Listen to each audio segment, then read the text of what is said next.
दोस्तों, आप सभी का स्वागत है एक बार फिर से हमारे चैनल पर। आज हम लंकापति रावण के ज्येष्ठ पुत्र मेघनाद के जीवन से जुड़ी रोचक और अनसुनी जानकारी जिसके बारे में बहुत ही कम लोग जानते हैं। आखिर मेघनाद को इंद्रजीत क्यों कहा जाता है? मेघनाद का मूल नाम क्या है? मेघनाद युद्ध से पूर्व क्यों जाता था अपनी कुल देवी निकुंबला माता के मंदिर में? और मेघनाद के जन्म से लेकर उसकी मृत्यु तक के जीवन की संपूर्ण जानकारी जाने। अगर आपने अभी तक हमारे चैनल को सब्सक्राइब नहीं किया तो जल्दी से हमारे चैनल को सब्सक्राइब करें ताकि हम आपके लिए ऐसी वीडियो लाते रहें। तो चलिए दोस्तों, शुरू करते हैं। मेघनाद को इंद्रजीत भी कहा जाता है। मेघनाद अपने पिता की तरह एक सूरवीर योद्धा थे। मेघनाद के जन्म की बात करें तो रावण एक बहुत ही बड़ा ज्योतिषी था। वह वेदों की संपूर्ण जानकारी रखता था। रावण को एक ऐसे पुत्र की कामना थी जो उसी के समान यशस्वी और कीर्तिमान हो, उसे इस संसार में कोई भी प्राप्त न कर सके।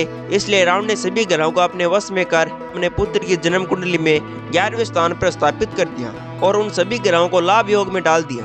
परंतु शनिदेव 11वें स्थान की जगह 12वें स्थान में चले गए और मेघनाद की कुंडली में हानि का योग बन गया और रावण को मनवांछित पुत्र की प्राप्ति न हो सकी। फिर रावण ने शनिदेव पर कुपित होकर उन्हें बंदी बना लिया और मेघनाद को शिक्षा राक्षसों के कुल गुरु शुक्राचार्य ने दी और उनकी शिक्षा दीक्षा उनकी कुल देवी निकुंबला माता के मंदिर में संपन्न हुई।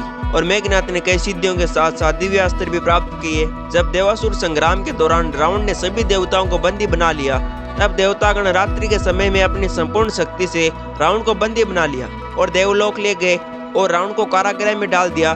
जब इस बात का पता मेघनाद को चला, तब मेघनाद ने अपनी संपूर्ण शक्ति से देवताओं पर आक्रमण कर रावण को उनके बंधन से मुक्त कराकर सभी देवताओं को बंदी बना लिया और लंका ले आया। तब रावण और मेघनाद ने देवताओं के राजा इंद्र को मृत्युदंड देने का फैसला किया। तब त्रिदेव ब्रह्मा विष्णु और महेश लंका आए और देवताओं को मुक्त करने के लिए कहा। तब मेघनाद ने ब्रह्मा जी से कहा कि अगर आप मुझे अमृतत्व का वरदान देंगे तो मैं इन्हें मुक्त कर दूंगा। तब ब्रह्मा जी ने कहा कि ये विधि के विधान के विपरीत है। मैं तुम्हें यह वरदान देता हूँ, अगर तुम किसी भी युद्ध में निकुंबला माता की गुफा में जाकर तांत्रिक यज्ञ को सफल कर दिव्य रथ में आरूढ़ होकर किसी भी युद्ध में जाओगे, तब तुम्हें कोई भी परास्त नहीं कर पाएगा और न ही तुम्हारा वध कर पाएगा। परंतु अगर कोई भी इस यज्ञ को बीच में विध्वंस कर देगा, तब यह समझ लेना कि तुम्हारा काल निकट है। तुम भूलकर भी किसी भी ब्रह्मचारी को नहीं देखना जो 10 से 12 या उससे अधिक वर्षों तक ब्रह्मचारी का पालन कर रहा हो। अगर तुमने ऐसा किया तो तुम्हारा काल वही होगा। तभी से मेघनाद को इंद्रजीत के नाम से संबोधित किया। मेघनाद का मूल नाम गणानंद था। इंद्र को हराने के बाद उसे इंद्रजीत, वासवजीत और शकरजीत कहा जाने लगा। अब मेघनाद की पत्नी की बात करें तो मेघनाद की पत्नी का नाम सुलोचना था, जो नागराज वासुकी की पुत्री थी। जब हनुमान माता सीता की खोज में लंका पहुंचकर अशोक वाटिका में, तब रावण ने सेना सहित अपने पुत्र अक्षय कुमार को भेजा। तब हनुमान ने सेना सहित रावण के पुत्र का वध कर दिया और उसके पश्चात रावण ने मेघनाद को भेजा। तब मेघनाद ने अपनी संपूर्ण मायावी शक्ति लगा दी और अंत में ब्रह्मास्त्र का संतान किया। तब हनुमान ब्रह्मदेव का मान रखते हुए मेघनाद के बंधन में बंध गए। फिर भी हनुमान मेघनाद के वश में नहीं आया। अब राम और रावण के युद्ध की ओर चले तो मेघनाद ने युद्ध में अहम भूमिका निभाई। मेघनाद पहले अपनी कुल देवी निकुंबला देवी की आराधना कर अपने विजय रथ पर विराजमान होकर युद्ध में आए और पहले ही दिन जब लक्ष्मण मेघनाद पर भारी पड़ने लगा, तब मेघनाद अपनी मायावी शक्ति और अदृश्य होकर युद्ध करना, कभी आकाश में तो कभी धरती पर, और ऐसे करते करते मेघनाद ने राम और लक्ष्मण पर नागपाश चला दिया। तब हनुमान गरुड़ देव को लेकर आए और राम और लक्ष्मण को इस विपत्ति से उबारा। अगले दिन मेघनाद और भी अधिक शक्तियों के साथ आक्रमण किया और अपनी मायावी शक्तियों से अदृश्य होकर लक्ष्मण पर शक्ति बाण चला दिया और लक्ष्मण उसी समय मूर्छित हो गए। तब हनुमान सुश्रुत वेद के कहे अनुसार जीवनदायिनी संजीवनी बूंटी लाए और लक्ष्मण को जीवन दान दिया। फिर तीसरे दिन मेघनाद ने कुंबला माता की पूजा करने गए। तब विभीषण के संदेशवाहकों ने भगवान राम को यह संदेश दिया। तब लक्ष्मण ने हनुमान व सेना सहित यज्ञ को विध्वंस कर दिया। उसके पश्चात मेघनाद अपने काका विभीषण को कुलद्रोही कहते हुए उन पर यम अस्त्र का प्रयोग किया। तब लक्ष्मण ने उस अस्त्र को काट दिया। इसके उपरांत दोनों में भीषण युद्ध हुआ। तब लक्ष्मण मेघनाद पर भारी पड़ने लगा।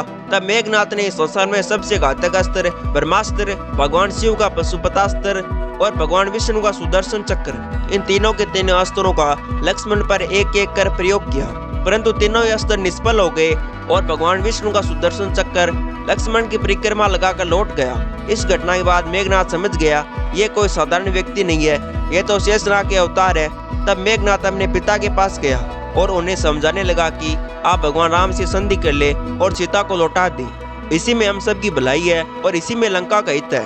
तब रावण ने मेघनाद से कहा कि जितना यश और कीर्ति के साथ राम का नाम लिया जाएगा, उसी के समान रावण का भी नाम लिया जाएगा और फिर रावण ने युद्ध भूमि से पीछे हटने से मना कर दिया। तब मेघनाथ अंत में अपनी माता और पत्नी से मिलने गया और मेघनाथ ने सोचा अगर मृत्यु प्राप्त करनी है तो भगवान के हाथों करे। मेघनाथ एक पितृभक्त पुत्र था।